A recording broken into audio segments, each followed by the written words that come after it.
Halo, selamat pagi. Semuanya sehat? Puji Tuhan, hari ini matahari mulai menampakkan sinarnya walaupun belum semuanya ya. Semuanya sehat ya untuk anak-anak yang kemarin rumahnya masih tergenang air. Semoga hari ini kondisinya segera membaik. Baik, sebelum kita mulai kegiatan pagi ini, kita akan berdoa dulu. Dalam nama Bapa dan Putra dan Roh Kasih untuk cintamu, karena pemeliharaanmu sepanjang malam tadi, kami bisa bangun pagi hari ini dengan segar kembali. Tuhan, hari ini kami mau belajar, utuslah Roh Kudus-Mu akan menerangi hati, budi dan pikiran kami. Terima kasih Tuhan Yesus, amin. Dalam nama Bapa dan Putra dan Roh Kudus, amin. Anak-anak, kita akan buka kegiatan kita akan mulai dari subtema 2 pembelajaran yang pertama ya. Di situ ada bacaan orang Kanekesi suku Baduy. Beberapa waktu yang lalu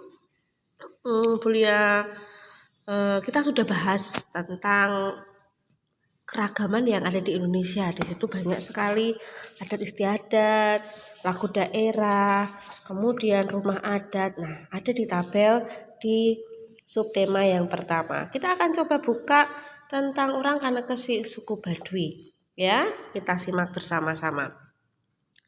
Banten merupakan sebuah provinsi di Pulau Jawa Barat. Provinsi Banten memiliki kekayaan alam dengan pemandangan indah, termasuk pegunungan dan pantai. Di pegunungan Kendeng dengan ketinggian 600 meter dari permukaan air laut, tinggal masyarakat adat yang biasa kita sebut suku Baduy. Namun, masyarakat suku Baduy lebih senang menyebut diri mereka orang Kanekes. Dalam bahasa Sunda, orang berarti orang. Masyarakat Kanekes dibagi menjadi 2 kelompok, yaitu Tangtu dan Panamping. Kelompok Tangtu dikenal sebagai Kanekes Dalam atau Baduy Dalam, sedangkan kelompok Panamping dikenal sebagai Kanekes Luar atau Baduy Luar. Kelompok Kanekes Dalam atau Baduy Dalam tinggal di 3 desa, yaitu Cikertawana, Cikesik, dan Cibiu. Masyarakat Kanekes Dalam masih sangat teguh dalam memegang tradisi. Mereka tidak menggunakan alat-alat elektronika, tidak menggunakan alas kaki, tidak menggunakan kendaraan sebagai alat transportasi, serta mengenakan pakaian adat yang ditenun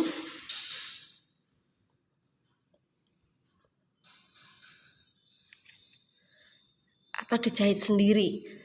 Mereka menganut kepercayaan tradisional Sunda Wiwitan dan dipimpin oleh seorang Puun. Puun juga berkedudukan sebagai pemimpin masyarakat Kanekes. Kelompok Panamping sedikit berbeda dari masyarakat Kanekes Dalam. Masyarakat Kanekes Luar atau Baduy Luar telah mengenal teknologi dan alat elektronik. Mereka juga mengenakan pakaian modern. Namun, masyarakat Baduy Luar masih bisa dikenali dengan ciri khas mereka, yaitu mengenakan ikat kepala berwarna hitam. Ini adalah gambar rumah adat suku Baduy seperti itu, dan orang-orang suku Baduy. Mereka memiliki ciri khas tersendiri dengan orang lain yang ada di luar suku Baduy. Nah, suku Baduy sendiri ini juga dibagi dalam 2 macam ya, ada Baduy Dalam dan Baduy Luar. Nah, tugasmu silahkan tulis di bukumu ya. Tulislah ide pokok setiap paragraf yang sudah kita baca barusan ini. Oke? Tulislah ide pokoknya. Ingat bagaimana mencari ide pokok? Kita lihat dari kalimat utamanya. Oke? Bagaimana cara mencari ide pokok? Ide pokok silahkan lihat kalimat utamanya. Boleh kamu ambil poinnya, boleh disesuaikan dengan kalimat utamanya. Oke, setelah kalian menuliskan ide pokok pada setiap paragraf, kita akan buka di halaman 63. Di situ ada contoh rumah adat lain. Berbeda dengan rumah adat suku Baduy, yang ini adalah rumah adat suku Manggarai. Yang ada di mana itu? Ayo, di Flores Barat, Nusa Tenggara Timur. Di wilayah Kabupaten Manggarai terdapat sebuah kampung bernama Wairebo. Wairebo terletak di sebuah lembah di barat daya kota Ruteng. Saat ini Wairebo menjadi tujuan wisata. Di Wairebo terdapat 7 rumah adat Manggarai. Satu di antaranya rumah adat Gendang yang biasa disebut Barauniang. Rumah Gendang berbentuk kerucut dengan ketinggian mencapai 15 meter. Dinding rumah terbuat dari kayu dan bambu. Atapnya terbuat dari ijuk yang disebut wunut. Setiap bagian rumah direkatkan dengan menggunakan rotan dan tanpa yang terdiri atas 5 lantai. Setiap lantai rumah memiliki ruangan yang memiliki fungsi yang berbeda-beda sebagai berikut. Tingkat pertama disebut lutur. Nah, ruangan di tingkat ini digunakan sebagai tempat tinggal atau berkumpul dengan keluarga. Kemudian di tingkat kedua berupa loteng yang disebut lobo, fungsinya untuk menyimpan bahan makanan dan barang-barang sehari-hari. Yang ketiga lentar, digunakan untuk menyimpan benih-benih tanaman pangan seperti jagung, padi, dan kacang-kacangan. Yang keempat, tingkat keempat disebut lemparai, disediakan untuk menyimpan bahan makanan apabila di daerah itu terjadi kekeringan.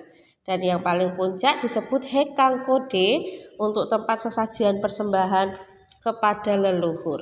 Kalau kita lihat hampir sama dengan rumah adat orang Papua, mirip ya, bentuknya mengerucut gitu. Cuma kalau orang Papua kan enggak kerucut banget ya, agak membulat gitu. Tetapi mereka sama-sama menggunakan bahan yang berasal dari alam. Berbeda dengan rumah joglo yang ada di Jawa Tengah. Nah, kalau rumah adat orang Bali namanya apa ya?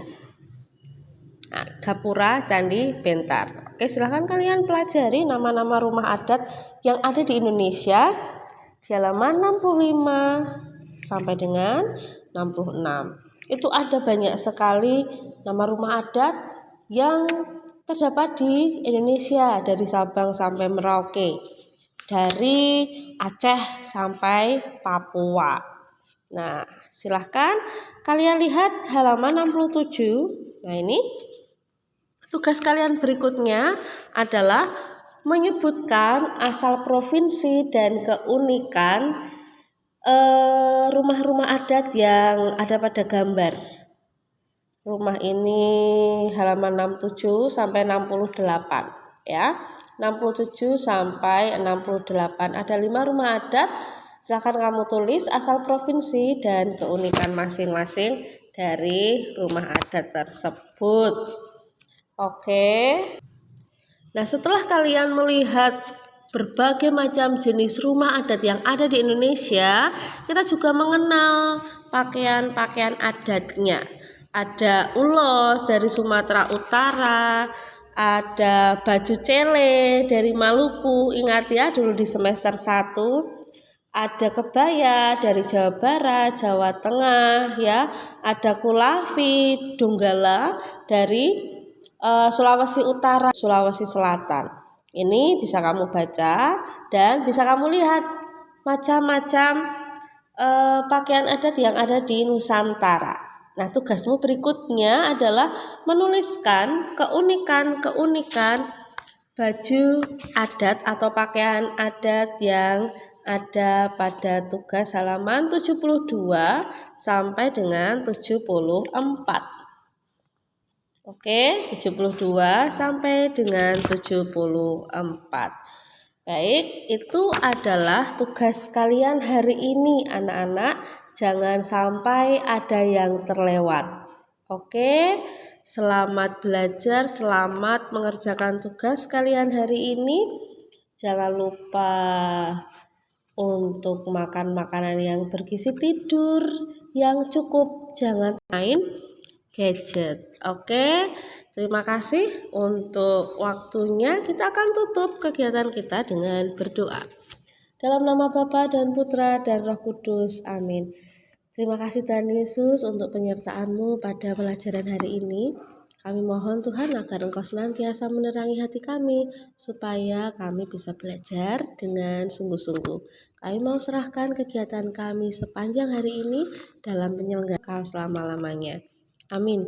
Dalam nama Bapa dan Putra dan Roh Kudus. Amin. Dadah.